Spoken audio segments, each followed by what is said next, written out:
Well, hello YouTubers, Mike here, welcome back to my channel, and today it's time to get back to work on this telescope. I really need to get moving on it because I don't have a lot of time to refurbish it. We're going to be raffling this off next February, and we need to start advertising the raffle several months in advance, so I need to get to work on this thing. So today is going to be disassembly day. I'm going to start taking everything off of the optical tube assembly here, so I can work on it. It does have some good stuff on it. It's got a focuser. I'll show you on this side. It's got a focuser. It's got a tail rad holder. It's got a spider, secondary mirror holder inside. But it's got a lot of junk on it that needs to go to, like these big heavy wooden mounting points for tail rad and finder scope. They need to go. These awkward catches that held the mirror cell on need to go. These undersized altitude bearings need to go. So all this stuff needs to come off so that I can work on my project of turning this into a serrated truss system. I'm going to cut out a big section in the middle of this tube and replace it with lightweight aluminum tubes, and that's going to make this scope a lot lighter and easier to transport because it won't be one long heavy piece of lumber anymore. It'll be in several smaller, more manageable pieces. So I've got a box here. I'm going to throw all the parts I take off in the box, and we'll sort through what to keep and what to get rid of later. I'm just going to start disassembling, and I'll move the camera and show you what I'm doing. Alright, the first thing that needs to go is these catches. They are most definitely not going to be reused, so let me get these off.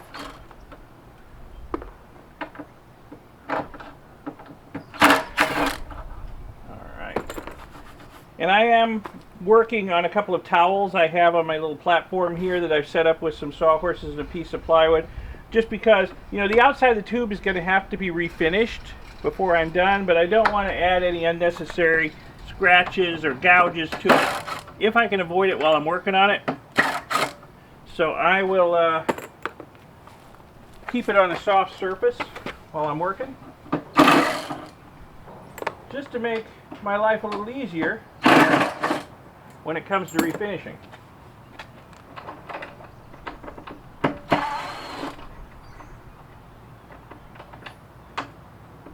So there we go. That's those off. Find that screw or run over it with something and get a puncture.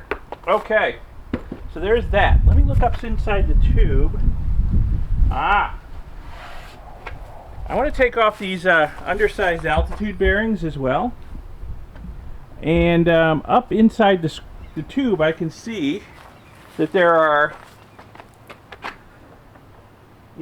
some screws holding them in. I'll give you a close-up look at that. It looks like there's 3 screws per. And there's probably enough room to get my screw gun up in there and get them out. I know it's dark in here. Ooh, and there's a bit of an echo, but can you see the screws that hold that altitude bearing on? And over here too. Yeah, so those are going to need to come off to get these horribly undersized original altitude bearings off. So let me work on that. Okay, let me see if I can actually get in here and get these screws out.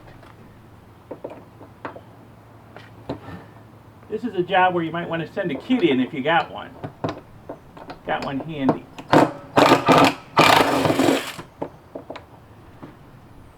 Unfortunately, I am childless at the moment.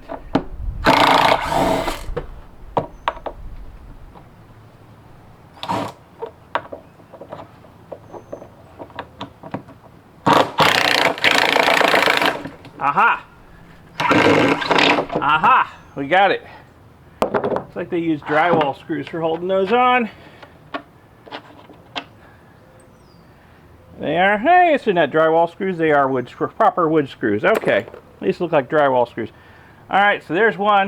I'll get the other one off and throw it in the box too. Okay, I have both altitude bearings off now. This one that was on the other side has a mount for a Sky Commander or other type of electronic setting circles unit on it. This is just most definitely going to be a keeper. So I am going to take this piece off just so it is separate. These are probably not keepers, but this most definitely is a keeper. I haven't decided yet whether we're going to remount these, but going to keep them just in case. Okay, so that's pretty much everything for the back and the middle of the optical tube. Let me move up to the front and we'll start taking stuff off. And we got a lot more keeper type stuff up front. This is the spider assembly. It holds the secondary mirror holder here, and the secondary mirror holder holds the secondary mirror. The secondary mirror has been removed for recoating. The aluminum reflective coating on it was bad. Same with the primary mirror. They've been out for recoating, they're back. But I do want to make sure that this isn't damaged while I'm doing the rest of my work on this scope, because this is definitely a keeper. This whole assembly here is going to be reused, so let me take it out and get it out of harm's way while I do the rest of the work on this scope. And it just has 4 screws holding it in place. Some spider assemblies have 8 screws. This one's a smaller one, it just has 4.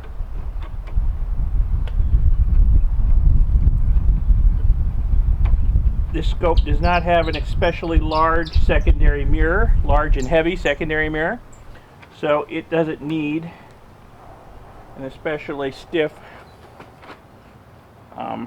spider assembly. As you can tell by the length of the tube, this is not a fast scope. It's somewhere, I think, between F5 and F6. So, oops, don't drop it, don't drop it. There we go. And there's our spider assembly and secondary mirror holder out. I will put them and their mounting screws in the box over there. These are most definitely keepers. Another keeper item is this focuser. It's kind of a basic focuser, but it works pretty well. It's in good shape. Doesn't have a lot of slop in it. Smooth. Yeah, the locking screw works well to hold it in place. We will probably end up reusing this focuser. We may upgrade it to a better one, but I suspect we'll probably end up reusing it. So I'm going to take it off just to get it out of harm's way while I do the rest of the work on this scope.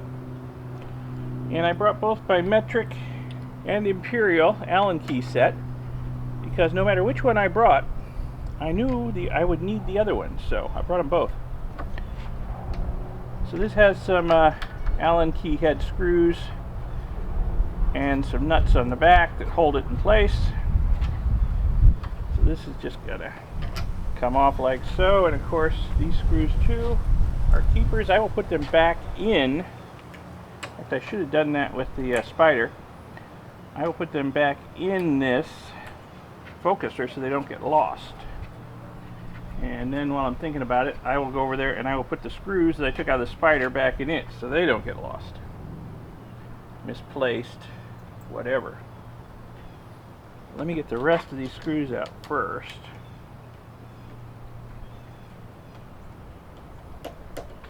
The ones under the focusing knobs are always the hardest.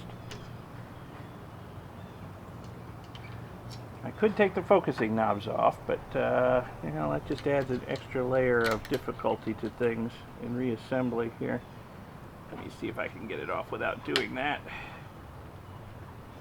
There we go. That one's loose.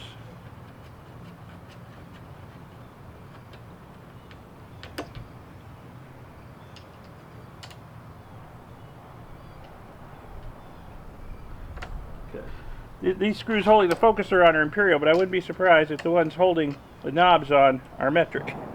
That's just the way things go. There we go.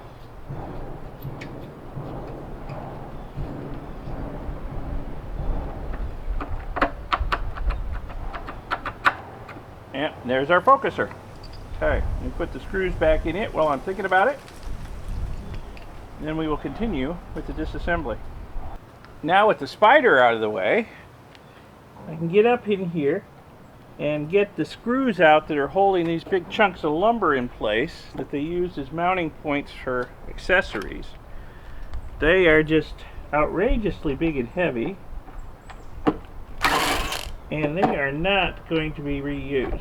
Although the Telrad mounting plate up here on top of this one, I will carefully pry this off. It's held on with adhesive tape, but double-sided adhesive tape. I will pry it off, and that will be reused.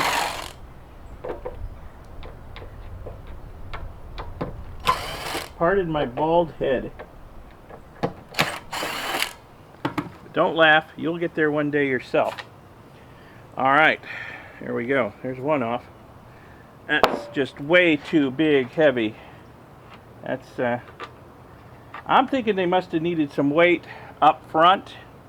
And I took the primary mirror out of its shipping case after it came back from the coder.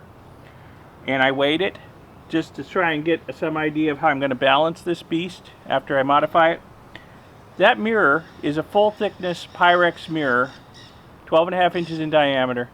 It weighs 20 pounds, 5.7 ounces. So I can see why they needed a little bit of weight up front for balancing.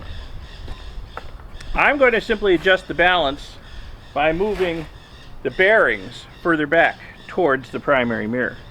That's my plan. So we don't have to put big chunks of lumber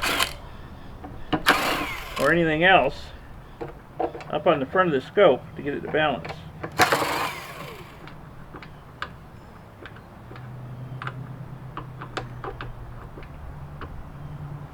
Come on, last one always causes problems. I mean, it's a neat job of making dovetail out of pine, but yeah, way too heavy and unnecessary for the future of this scope. Alright, that's almost everything. There is one other thing up front here. I'll give you a look. There's a handle over there. See that? That's actually a kind of neat feature. Have it right under the eyepiece. You can grab it and move the scope around while you're looking through the eyepiece. That may or may not go back on, but we will take it off now and keep it. I'm thinking it might actually go back on because it is kind of neat to have a handle, a place to grab the scope. Although, I don't know. That's kind of the hammered finish, I guess. I was thinking it was corroded, but I guess it's just got kind of a hammered finish on it. Okay, well there's the disassembly. We got everything off the scope. Alright. Now I need to put my designer's hat on and put some serious work into designing what I'm going to do to this scope rather than just trying to wing it, because I got to get the balance right. I want it to look good. It has to fit within the rocker box. The rocker box could be a problem. This is a fairly tight fit in the rocker box. I'm talking about moving the balance point way down towards the bottom of the scope and putting a Surrey truss system on it. This is a fairly tight fit in the rocker box. There might not be room for the trusses to stick out very far at all. So I'm going to have to get really creative, either that or rebuild the rocker box, which might be an easier plan. We'll see. Let me think about it. Like I said, put on my designer's hat and give it some thought and see what I can come up with. So while I'm in disassembly mode, I'm going to take the other end of the catches off of the mirror cell here. We're definitely not going to be reattaching the mirror cell this way. I'm not even sure we're going to be using any of this anymore. It's going to depend on my budget, which is a little vague at the moment. We might end up getting a better mirror cell to put in there. That's a possibility. Or I might end up reworking this into something. But either way, we're not going to be holding it back on with those luggage type catches. So these can go.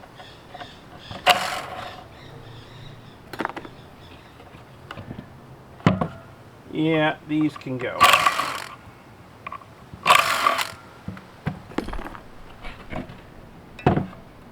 Then disassembly, for now, will really be complete.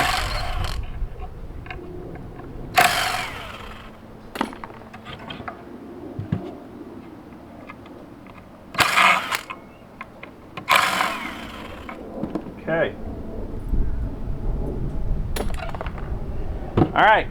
Give some thought to exactly how I want to do this. Do some brainstorming.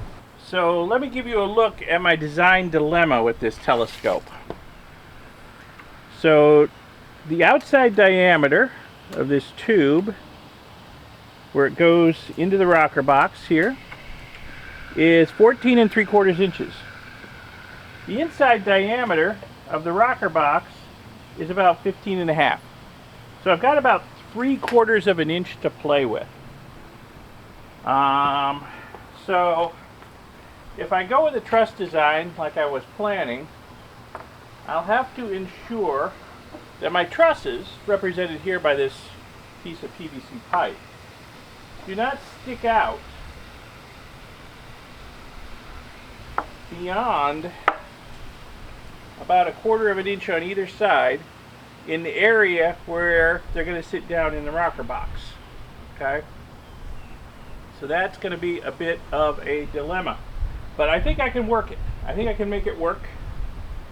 So I just need to give it some thought, make a few drawings, take a few measurements, and I think I can make it work. Okay, as part of the design process, I need to know how much this tube weighs. As it is, it's heavy. Let me just see if I can get it up on my scale here, get an approximate weight on it. 31 pounds, about 9 ounces it looks like. I don't know if that's showing up.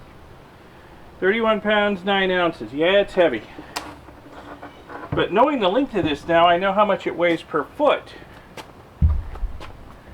So when I cut it down, however much I leave up here for the secondary mirror box, and however much I leave down here for the primary mirror box, I will have an approximate weight of that, knowing the weight of the mirror, knowing the weight. I'll weigh up the accessories I took off and I'm planning to put back on the front.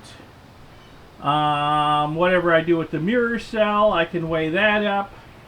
And then knowing the weights of the tube per foot, all the accessories, the primary mirror, etc., with a little bit of high school geometry and algebra, I should be able to figure out where the approximate balance point is going to be as I work on the design of this thing. It probably won't be exact. I might have to adjust it a little bit, but that's normal when you're doing the design process, to have to adjust your balance point a little bit.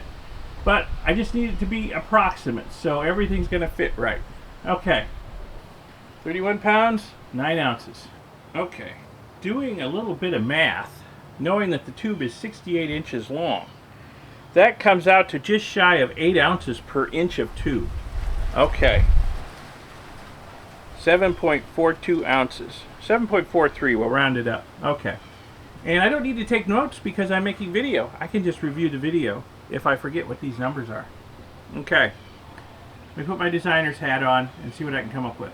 So I've got these aluminum rods and ball and socket joints, which I'll talk about a little bit more about in a moment. Now using these, I can cut out up to 4 feet out of this scope, but cutting 4 feet out of it, since it's only, what do we decide it is, 67 7/8 long, well, that doesn't leave much space at either end. So I think I'm going to cut a little bit less than 4 feet out of it, but how much less? That's a good question. So I need to have some space behind the focuser. And if I make it symmetrical, I've got about 6.5 inches in front of the focuser. If I may put about 6.5 inches behind the focuser, that's 13 inches. That's right about there. And then if I make it, again, symmetrical, 13 inches up from the bottom is about here. Okay. So then, how much is that I'm cutting out? 41 3/4 is how much I would actually be cutting out. Okay? So 41 3/4.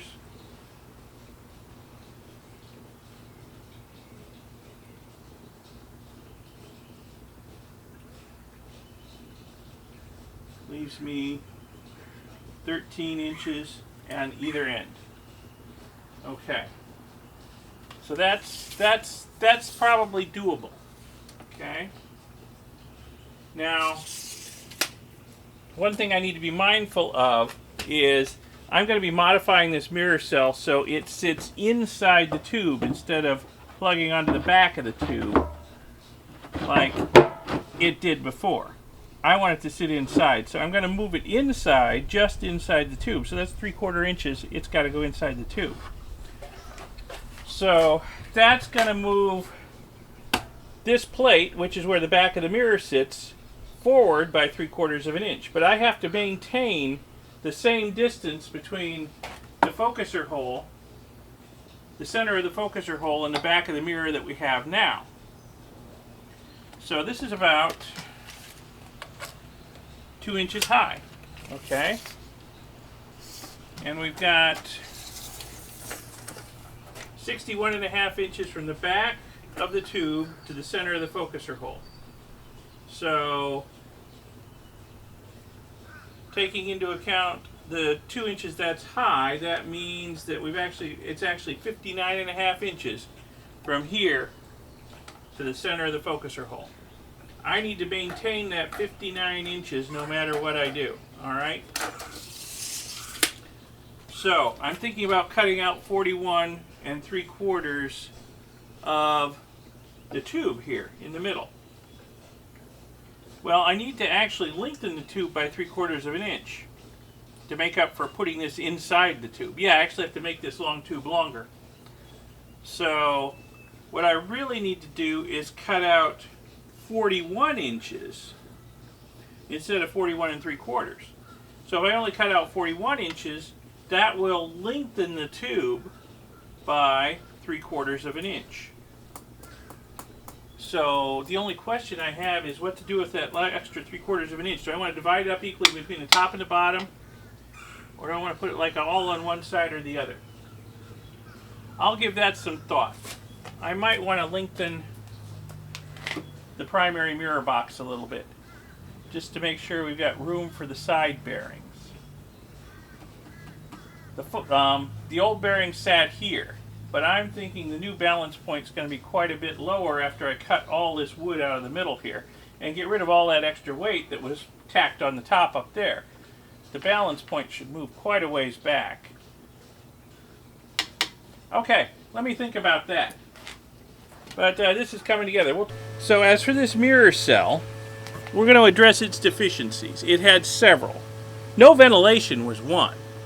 And I'm going to drill 4 big holes in the back, in this back plate, to allow air to get in so that the mirror can cool through convection over time. You don't want your mirror staying hot in there for a long time as the outside temperature drops at night, because it's just going to ruin your images. Okay, your mirror is changing shape, plus you're going to have air currents inside your tube. It's awful. So you want your mirror to cool down about as quickly as the air is, stay as close to ambient as possible. You want good ventilation, so I'm going to put 4 big ventilation holes in here.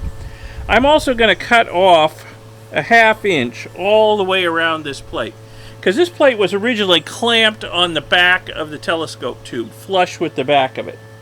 Well, the way it was held on there wasn't very good. It wasn't very solid. It wasn't very repeatable, especially now with a 26-pound mirror sitting in here. So I'm going to mount this inside the telescope tube. So by cutting a 1/2 inch all the way around, I should be able to slide it up inside the telescope tube enough to bolt it in place. I will put some brass threaded inserts in probably 4 of these corners, and I'll have some low profile head bolts on the outside of stainless steel that will bolt in and hold this in nice and securely. It won't go anywhere, okay? Even with that heavy mirror in it. Now, speaking of the mirror is going to sit on this plate like it used to, but we're going to do things a little differently. First off, we're not gluing the mirror down anymore. No. I'm going to make some aluminum angles that are going to go at each arm of this mirror cell, and they're going to bolt in again with threaded inserts in here, and they're just going to gently hold the mirror in place for when the telescope is tilted up, just so it doesn't fall forward, okay? The mirror is going to sit on 3 stiff felt pads. We really only need 3 pads. because it's a full thickness mirror. The thing's about 2 inches thick and weighs 26 pounds. It's a very rigid piece of glass. We don't need to go fancy on this. You know, we went shopping. Myself and the other members of the Mirror Lab looked around for a better cell that we could buy. Turns out our budget's pretty good. The Astronomy Club Board of Directors has said we can spend some money on this, but we couldn't find a decent cell at a reasonable price. Most of the cells we found were for thin glass mirrors and had 918, 27 points, whatever. Well, we don't need that. And they were all outrageously expensive, okay? I mean, we got a full thickness mirror here. It can sit on 3 points. So we're just going to modify, or I'm just going to modify this cell. Again, we're going to address the ventilation issues. I'm going to cut away most of this material just so we can get good airflow around the mirror. I'm also going to cut a hole in the center, again, to get good airflow around the mirror. Gonna make another change, okay? These 3 X's here, I'm gonna put some push screws in. What we've got here are pull screws. And the way these works is that you can pull against the springs in there to adjust the tilt of the mirror. Okay, well that's fine. That works good. But it doesn't lock things in place. And vibration or just shifting weight can cause things to get out of alignment again. So I'm going to drill some holes. I'm going to put in threaded inserts again and probably 1/4 push screws in there. They're going to push against the back of the mirror plate to hold it in place. Once you get it tilted the way you want it with the pull screws, you'd loosen the push screws, adjust the pull screws, and then tighten the push screws again to lock everything in place. That's the proper way to do a mirror cell. So yeah, that's the changes we're going to make to the mirror cell. I think it's going to work okay. And it's going to save us a lot of money over buying a fancy cell with a lot of support points that we don't need. Alright, so that's that. So these are the ball and socket pieces that are going to go at either end of the truss rods, okay? We've got pieces like this that actually go inside the rods. These are 1-inch diameter OD rods right here. And this ball piece is going to go inside there. We'll probably pin it with a little screw just so it can't move. Got some pieces like this that they clamp into, like so. And even made up some thumb screws or hand screws here where you can put a bolt in there, a few drops of glue or epoxy, put that on there, and you've got a nice screw. You can really wail down on this to tighten it up. So these are my particular design. I printed these in PLA. They're just prototypes. These are not production. My friend Alan Maroney is going to print them in ABS because he's been doing a lot of printing in ABS. So I sent him the STL files for these, so he's going to print off some. He may make a few modifications. He and I have been collaborating on these parts for some months now. So I think these are going to work pretty well. You notice there's a hole, a countersunk hole in the back of these rod ball ends. What we can do is we can glue a long screw in there for extra support, just to make sure that this is good and strong and it's not going to break at this neck. So that's one way we've got some reinforcing. Let me move the camera and I'll show you how this stuff will mount on the scope. So at either end of a cutout section, we'll mount one of these on there with some wood screws, countersunk wood screws, 3 of them. And then this part would go on top to anchor the balls. And there's a captive nut there, just glued in place. And we'd have the big screw on top, or the big knob on top here for tightening it down. And the rods will come in like so. and just tighten this down. Of course, it's not so easy when it's not mounted on there nice, but and you can really tighten that down so nothing moves. So that's our idea. It's going to be interesting to see if we can pull this off with 3D printed parts. I think we can. So anyway, we'll have one here, one here, one here, and one on the bottom down here. And that's how we will hold the two sections together. So we'll have 8 trusses holding the upper and lower mirror sections apart.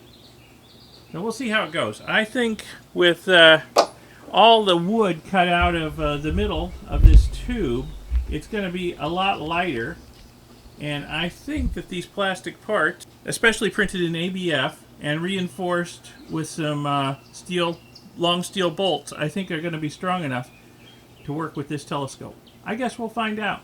We'll see. So after giving it some thought, I've decided to leave the extra tube length at the bottom. Keep the extra weight as far away from the top of the scope as possible. So we still need to cut our rods to 41 3/4 of an inch long, but we're only going to cut out 41 inches of tubing. So that's going to be over to here. So the bottom box will be 3/4 of an inch roughly longer than the top box. But the top box will be nice and symmetrical looking. It'll have the same amount of wood on either side of the focuser. So that'll be nice. A little bit of aesthetics creeping in here and into the engineering, but that's fine. So I think this is a workable solution. So it's just a matter of me marking out everything and starting the cutting. I've ordered some black anodized 4-foot rods. So when they arrive, I'll just cut them to the proper length, and then once Alan gets me the ABS parts, we can start assembling everything. And yeah, I think this is coming along. Once we know the exact balance point of the scope and what we want to do with the new side bearings, which are going to be much larger and probably about semicircular, I'm thinking, and mounted at a 45-degree angle, then we'll decide what to do with the old rocker box. I think it can definitely be lowered and, of course, cut out for the much larger side bearings. And it needs a new ground plate. Figured that out already in the first video, I think. It needs a new ground plate. It needs to be round instead of square. And sit on 3 legs instead of 4. So, got all that to do. But I think the design is coming together. I think we've got a workable design for this thing. It's gonna be sweet looking when it's done. It's gonna be unique, functional, and attractive, I'm thinking. And one more detail. I was correct in my assumption that the base had been drilled out to mount wheelbarrow handles and wheels for moving the scope around. This is a very heavy, awkward, unwieldy scope to move around, at least as it is now. I'm about to improve it. But yes, these were still in storage. So somebody clued me into where they were, and I went and picked them up. So I've got these now.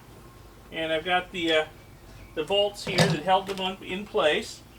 So, okay, so that's a nice addition. Even after the scope is rebuilt, these could still come in handy for moving it around. So, they are a nice addition. Good to have them. So I think this project is coming along nicely. Gonna actually start cutting wood here shortly. But I think I'm going to save that for the next video, because this one's getting pretty long. So if you found this video at all interesting, educational, informative, whatever, give it a like, give it a thumbs up. Subscribe to see my future videos on telescope building, astronomy, gold recovery, gold mining, all the other stuff I do. Just subscribe and press that little bell icon. YouTube wants you to press be notified when new videos come out. Check out my second channel, Electric Geek 64. That's where all my stuff on electronics and retro computing is. You might find something interesting there if you're into those hobbies. And I will see you in the next video. Thanks a lot for watching this one. Bye.